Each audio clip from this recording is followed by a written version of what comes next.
बर्फ की रानी, एक भूले हुए राज्य का रहस्य। एक बार एरेंडेल के शांतिपूर्ण राज्य में बर्फ की रानी एल्सा ने अपनी अनोखी जादुई ताकतों से शांति और खुशहाली लाई।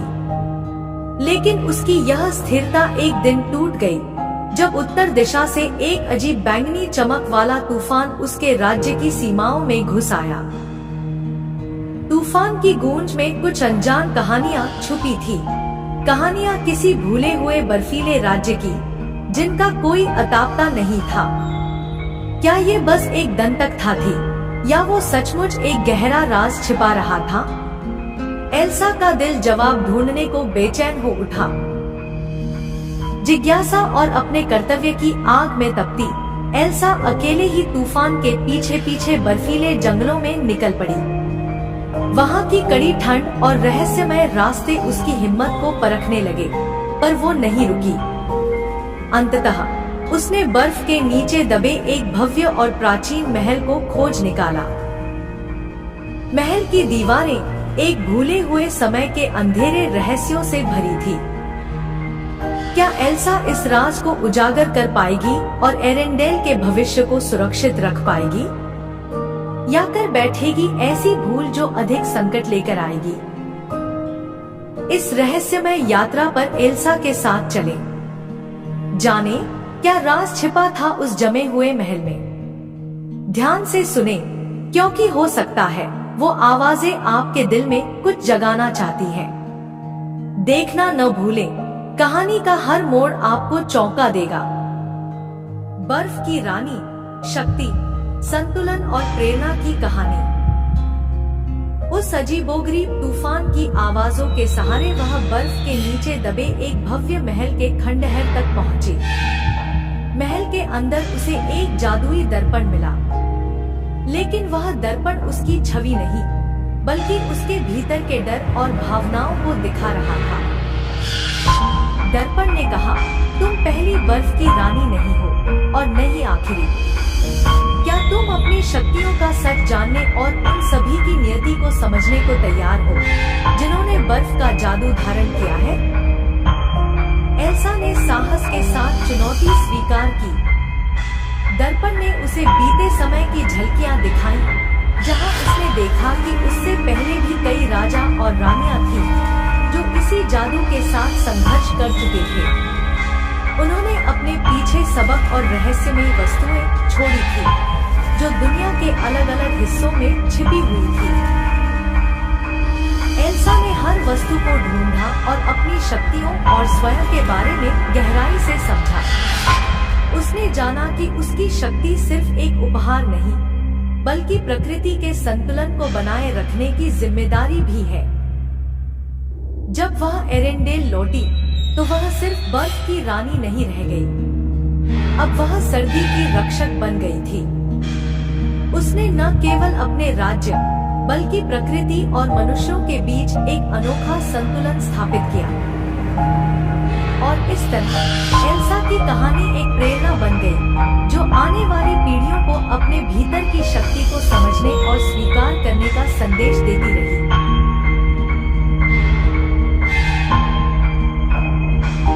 जंगल के किनारे एक गांव में एक नन्ही बच्ची अपनी माँ के साथ रहती थी। गांव के लोग उसे लिटिल रेड राइडिंग हुड बुलाते थे। जंगल के पार रहने वाली उसकी नानी ने उसके पिछले जन्मदिन पर उसे लाल रंग का हुड वाला कोट उपहार में दिया था।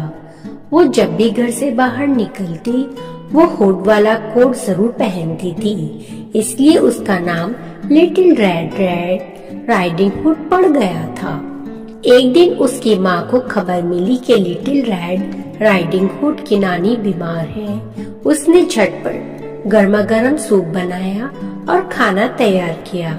फिर रेड राइडिंग हुड से कहा कि वो अपनी नानी के घर जाकर उन्हें सूप और खाना देकर आए। लिटिल रेड अपना पसंदीदा लाल रंग का हुड वाला कोट पहनकर नानी के घर जाने के लिए तैयार हो गई। उसकी माँ एक बास्केट में सूप और खाना रखकर रेड राइडिंग को देते हुए बोली, देखो मेरी बच्ची, यहाँ से निकलकर सीधा नानी के घर जाना। रास्ते में कहीं मत रुकना, किसी अजनबी से बिल्कुल बात मत करना। लिटिल रेड ने माँ को विश्वास दिलाया कि वो सीधे नानी के घर जाएगी और उन्हें सूप और खाना देकर शाम तक वापस आ जाएगी। बास्केट हाथ में उठाए रेड राइडिंग हुड चल पड़ी। उछलते कूदते नाचते गाते वो नानी के घर की ओर चली जा रही थी। रास्ते में जंगल पड़ा। जब वो जंगल पार करने लगी तो झाड़ियों के पीछे छुपे हुए एक दुष्ट भेड़िए की नजर उस पर पड़ गई। उसके मुंह में पानी आ गया। वो बास्केट में रखे खाने के साथ साथ लिटिल रेड राइडिंग हुड को भी खाने के लिए मचलने लगा। उसने झाड़ियों के पीछे से लिटिल रेड राइडिंग हुड को आवाज दी, और नन्ही बच्ची कहाँ जा रही हो? लिटिल रेड ने पलट कर देखा तो झाड़ियों के पीछे खड़े भेड़िए को देखकर डर गई। लेकिन भेड़िया बहुत चालाक था। वो बड़े ही प्यार से बोला, डरो मत बच्ची, मैं तुम्हें कुछ नहीं करूँगा। बस तुम मुझे बड़ी प्यारी लगी, इसलिए तुमसे बात करने का मन हुआ। बताओ तो सही, कहाँ जा रही हो? मैं अपनी नानी के घर जा रही हूँ, वो बीमार है। मुझे उनको सूप पिलाना है और खाने का सामान भी देना है। लिटिल रेड राइडिंग हुड बोली। ये सुनने के बाद भेड़िया ने सोचा कि बास्केट में रखे खाने और लिटिल रेड राइडिंग हुड के पहले क्यों ना इसकी बूढ़ी नानी को ही खाया जाए। फिर वो बोला, नन्ही बच्ची, तुम अपनी नानी के लिए खूबसूरत फूल लेकर क्यों नहीं जाती? फूल देखकर तुम्हारी नानी खुश हो जाएंगी। भेड़िया की ये बात राइडिंग हुड को जच गई और वो जंगल से फूल चुनने लगी। इस बीच भेड़िया भागकर उसकी बूढ़ी नानी के घर पहुंच गया और उसे जिंदा ही निगल गया। फिर उसका स्कार्फ बांधकर कंबल ओढ़कर बिस्तर पर लेट गया। इधर फूल चुनकर लिटिल रेड राइडिंग हुड अपनी नानी के घर पहुंची। दरवाजा खुला हुआ था। अंदर गई तो देखा उसकी नानी बिस्तर पर लेटी हुई है। लिटिल रेड राइडिंग हुड इस बात से अनजान थी कि भेड़िया उसकी नानी को निगलकर खुद बिस्तर पर लेट गया है। वो बिस्तर के पास गई और बोली, नानी, अब तुम्हारी तबीयत कैसी है? मैं ठीक हूँ, भेड़िया कंबल ओढ़े हुए ही बोला। भेड़िया की भारी आवाज सुनकर लिटिल रेड चौंक गई और बोली, नानी, ये तुम्हारी आवाज को क्या हुआ? ये इतनी भारी कैसे हो गई? वो इसलिए बेटी, ताकि मैं तुम्हारा अच्छी तरह स्वागत कर सकूं, नानी बना भेड़िया बोला। लिटिल रेड बिस्तर के थोड़ा और करीब गई तो उसे भेड़िया के बड़े कान दिखाई पड़े। उसने पूछा, नानी, तुम्हारे कान इतने बड़े कैसे हो गए? वो इसलिए बेटी, ताकि तुम्हारी आवाज में अच्छे से सुन सकूं। लिटिल रेड उठ के बिस्तर और करीब पहुंची तो उसे भेड़िया का बड़ा सा मुंह दिखाई पड़ा। उसने पूछा, नानी, तुम्हारा मुंह इतना बड़ा कैसे हो गया? वो इसलिए, ताकि मैं तुम्हें अच्छे से खा सकूं, कहकर भेड़िया ने कंबल फेंककर लिटिल रेड को अच्छे से पकड़ लिया। लिटिल रेड भेड़िया को देखकर चिल्लाने लगी, लेकिन भेड़िया उससे जिंदा निकल गया। पेट भरकर जाने के बाद भेड़िया बिस्तर पर लेट गया और कुछ देर बाद सो गया। इधर जंगल में एक लकड़हारा लकड़ियां काट रहा था। उसने लिटिल रेड हुड के चिल्लाने की आवाज सुन ली थी। वो मदद के लिए वहाँ पहुंचा तो उसने देखा कि एक भेड़िया खर्राटे मारते हुए बिस्तर पर सो रहा है। भेड़िए का फूला हुआ पेट देखकर उसे शक हुआ। उसने कुल्हाड़ी से उसका पेट चीर दिया। अंदर से लिटिल रेड राइडिंग हुड और उसकी नानी बाहर निकल गई। फिर लकड़हारा बाहर से कुछ पत्थर ले आया और उसे भेड़िया के पेट में डाल दिया। लिटिल रेड राइडिंग हुड और उसकी नानी ने भेड़िया का पेट सिल दिया। फिर वो तीनों छुप गए। कुछ देर बाद भेड़िया उठा। उसे बहुत ही जोरों की प्यास लग रही थी। प्यास बुझाने वो नदी की ओर जाने लगा। लकड़हारा उसका पीछा करने लगा। नदी पहुंचकर भेड़िया जैसे ही पानी पीने के लिए झुका, पत्थरों के बोझ के कारण खुद को संभाल नहीं पाया और नदी में गिरकर डूब गया। लकड़हारे ने जाकर लिटिल रेड हुड और उसकी नानी को भेड़िए के नदी में डूबने की बात बताई। दोनों ने लकड़हारे को धन्यवाद दिया, क्योंकि इसकी वजह से उन दोनों की जान बच पाई थी। लिटिल रेड हुड को एहसास था कि माँ की बात न मानने के कारण आज उसके साथ उसकी नानी को भी जान बन पाई थी। उसने फैसला किया कि वो हमेशा बड़ों का कहना मानेगी। बार की बात है, एक राजा और एक रानी के रियासत में ठंड के मौसम में एक सुंदर महल था। एक दिन रानी अपनी सिलाई कर रही थी और खिड़की से बाहर बर्फ देख रही थी। तभी उसकी सुई चुभ गई और 3 खून की लाल बूंद नीचे गिर गई। उसने सोचा, काश मेरी एक बेटी हो जिसके बाल काले हो, त्वचा बर्फ जैसी सफेद हो और होंठ लाल हो। थोड़े समय बाद उसकी यही तमन्ना पूरी हुई। प्यारी सी बेटी पैदा हुई जिसका नाम रखा गया स्नो वाइट। लेकिन अफसोस, रानी के जल्द ही स्वर्गवास हो गया। कुछ समय बाद राजा ने दूसरी शादी की और वो औरत बहुत सुंदर थी लेकिन दिल से बुरी थी, जलन से भरी हुई थी। उस रानी के पास एक जादू का आईना था जो हमेशा सच बोलता था। हर दिन रानी उस आईने से पूछती, आईना बता दे दुनिया में सबसे सुंदर कौन? और आईना हमेशा कहता, तुम सबसे सुंदर हो। लेकिन जैसे जैसे स्नो वाइट बड़ी हुई, उसकी सुंदरता और चरित्र देखते ही आईने ने एक दिन कहा, रानी तुम सबसे सुंदर हो लेकिन स्नो वाइट तुमसे ज्यादा सुंदर है। ये सुनकर रानी जलन से भर गई और उसने सोचा स्नो वाइट को खत्म करना होगा। उसने एक शिकारी को बुलाया और कहा, स्नो वाइट को जंगल ले जाओ और उसे कत्ल कर दो। सबूत के तौर पर उसका दिल लेकर आना। शिकारी स्नो वाइट को जंगल ले गया लेकिन उसकी मासूमियत और प्यारी बातें सुन के दिल पिघल गया।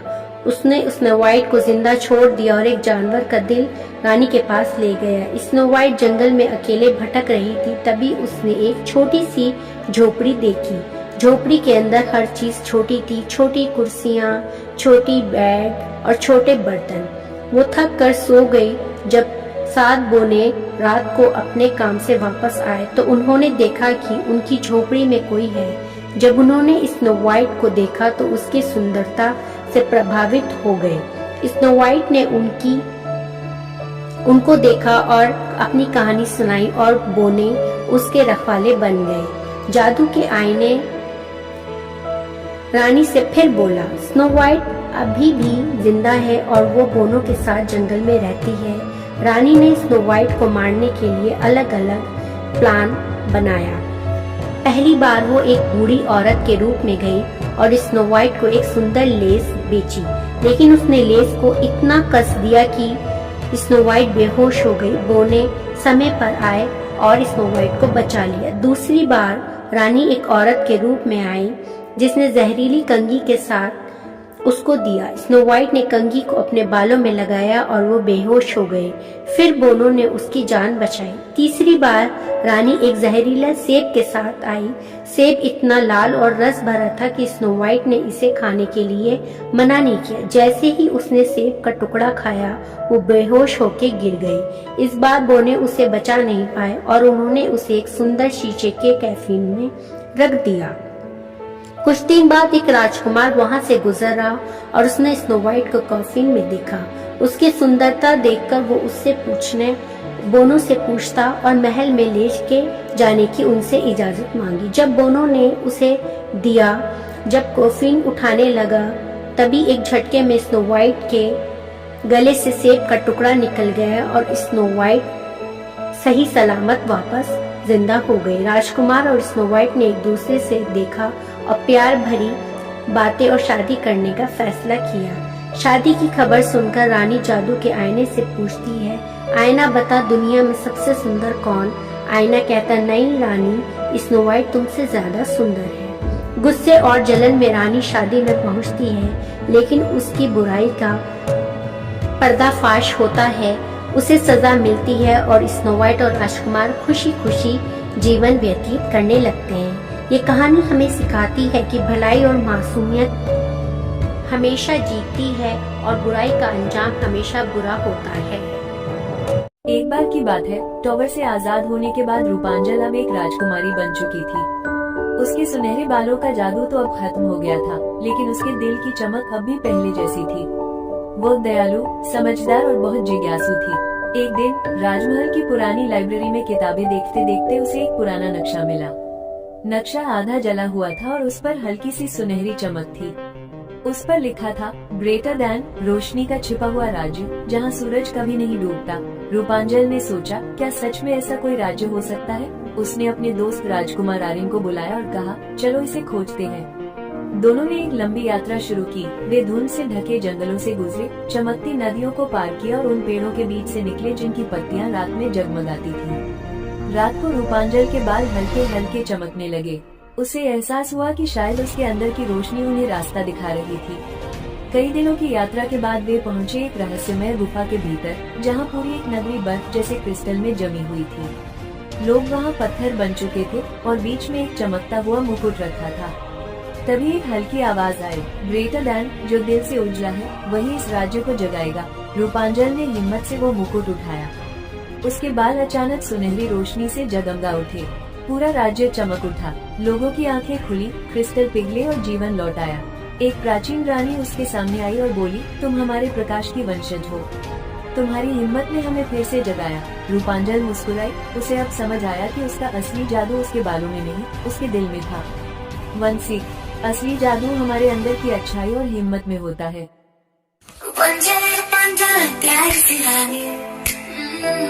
रहती थी वो ऊंचे टावर में जानी, लंबे बाल थे सोने जैसे, हवा में उड़ते रेशम जैसे। रूपांजल मुस्कुराओ जरा, खास और सपनों की दुनिया में चलो जरा।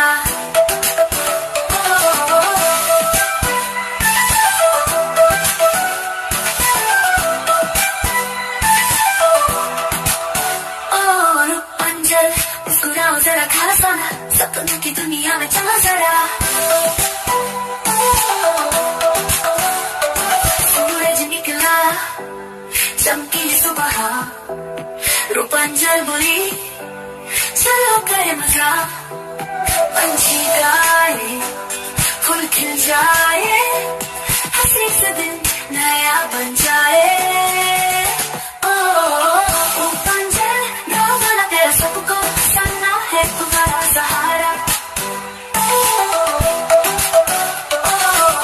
रूपांजल गाँव वाला तेरा सबको सन्ना है तुम्हारा सहारा।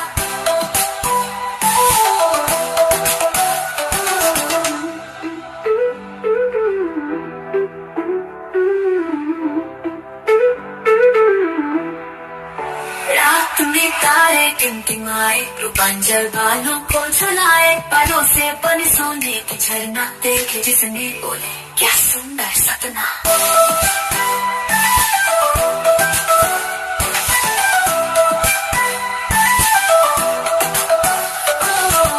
रूपांजल तुमको हमेशा को दिल में बस प्यार होना पूरी हमेशा।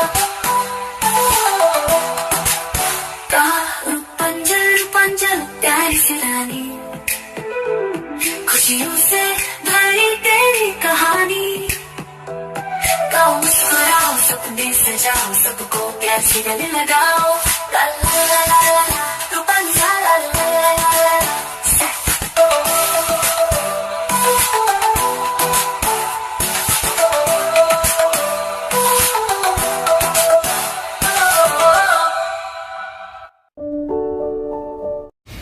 बहुत पहले की बात है, जब सुबह की हवा फूलों की खुशबू से भरी होती थी और रात को आसमान सितारों से चमक उठता था। एक प्यारी सी लड़की रहती थी। उसका नाम था परी। वो गांव के किनारे एक छोटे से प्यारे घर में रहती थी, जहां कभी हंसी और प्यार की आवाज गूंजती थी। परी की माँ उसकी पूरी दुनिया थी। उनकी आवाज में प्यार था और आंखों में सिर्फ अपनी बेटी के लिए सपने। हर रात माँ परी को सुलाते हुए कहती, बेटा, जिंदगी बदल सकती है, पर अपना अच्छा दिल कभी मत खोना। परी माँ की बातों को दिल में बसा लेती थी। एक दिन परी की माँ बीमार पड़ गई। घर जो हमेशा रोशन रहता था, वो धीरे धीरे खामोश हो गया। कुछ ही वक्त बाद माँ सितारों के पास चली गई और परी ने पहली बार दर्द महसूस किया। जाते वक्त माँ ने मुस्कुराते हुए कहा, वादा करना हमेशा अच्छी रहना। परी ने वादा कर लिया। माँ के जाने के बाद पापा ने कोशिश की कि परी को फिर से परिवार मिले, इसलिए उन्होंने दूसरी शादी कर ली। पर नई माँ और उनकी दोनों बेटियां प्यार नहीं, सिर्फ ठंडक लेकर आए। पापा काम के लिए अक्सर दूर रहते और परी अपने ही घर में अकेली पड़ गई। दिन भर काम, रात भर थकान। पर परी ने कभी शिकायत नहीं की। उसका दिल आज भी वैसा ही नर्म था। जब बातें कहने को कोई नहीं होता, परी चिड़िया और चूहों से बात करती। वो यूं सुनते, उसके पास बैठते, जैसे कह रहे हो तुम अकेली नहीं हो। रात को परी खिड़की से आसमान देखती और धीरे से कहती, माँ मैं कोशिश कर रही हूँ। एक सुनहरे दिन महल से संदेश आया, राजकुमार की रॉयल पार्टी, पूरे शहर की लड़कियों को बुलाया गया। स्टेप सिस्टर्स खुशी से उछालने लगी। परी चुपचाप देखती रही, उसका सपना फिर से अधूरा रह गया। जैसे ही आंसू जमीन पर गिरे, एक नर्म सी रोशनी चारों तरफ फैल गई। एक फेरी सामने आई और प्यार से बोली, परी अच्छा दिल कभी हारता नहीं। जादू हुआ, कद्दू बना शानदार गाड़ी, चूहे बने घोड़े, पुराने कपड़े बने चमकता ड्रेस, पुराने जूते बने शीशे के जूते। बस एक बात याद रखना, 12 बजे से पहले लौट आना। महल में जैसे ही परी ने कदम रखा, हर नजर वही रुक गई। राजकुमार ने उस देखा और इस पल में कुछ खास महसूस किया। डांस, हंसी, रोशनी, परी को लगा जैसे वो किसी कहानी का हिस्सा बन गई हो। घड़ी ने जैसे ही 12 बजाए, परी का दिल घबरा गया। वो भागी और सीढ़ियों पर एक ग्लास स्लीपर छूट गया। राजकुमार ने यूज उठाया और दिल ही दिल में कहा, मैं इसे ढूंढ कर रहूंगा। अगले दिन ग्लास स्लीपर पूरे शहर में ट्राई हुआ, किसी को फिट नहीं आया जब तक परी सामने नहीं आई। जैसा ही उसने स्लीपर पहना, वो बिल्कुल ठीक फिट आ गया। अस्पताल सब कुछ सच हो गया। परी महल चली गई, सिर्फ प्रिंसेस बनने के लिए नहीं, पर इसलिए भी कि वो प्यार और दया की मिसाल थी। उसने सबको माफ किया और अपनी माँ की सिखाई हुई बातों को कभी नहीं भूली। सितारों की तरफ देखकर वो मुस्कुराई। उसका सपना पूरा हो चुका था। अच्छा दिल, सब्र और विश्वास हमेशा अपना रास्ता बना लेते हैं।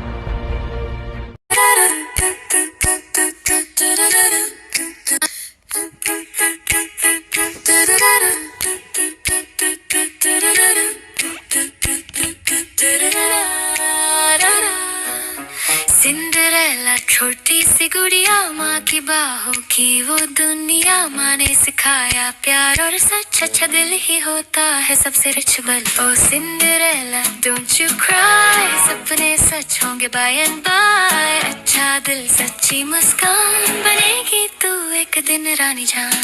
एक दिन माँ दूर चली गई, आंखों में बस यादें रह गई, पर माँ की बात दिल में बसी। मुस्कान उसने कभी ना छोड़ी, काम ही काम दिन और रात, फिर भी होठों पर थी बात। मैं स्ट्रॉन्ग हूँ, मैं हारूंगी नहीं, दिल में उम्मीद कभी मरी नहीं। Oh Cinderella don't you cry, stars will shine in your sky. अच्छा दिल सच्चा प्यार ले जाएगा तुझे उस पार।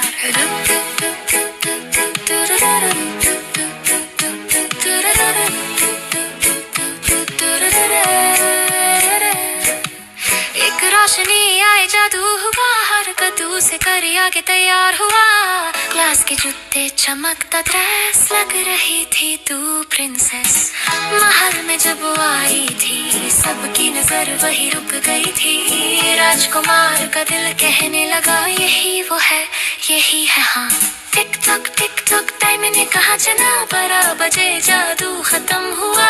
भागते भागते छूट गया, ग्लास स्लिप सच बोल गया। ओ सिंड्रेला ड्रीम केम ट्रू, अच्छा दिल जीत गया वो। रानी बनी वो प्यार के साथ, सबको सिखा गई जीने की बात। याद रखना बच्चों प्यारे, दिल के हो जो सच्चे तारे। सिंड्रेला जैसे बनना है, अच्छा दिल ही जीतता है।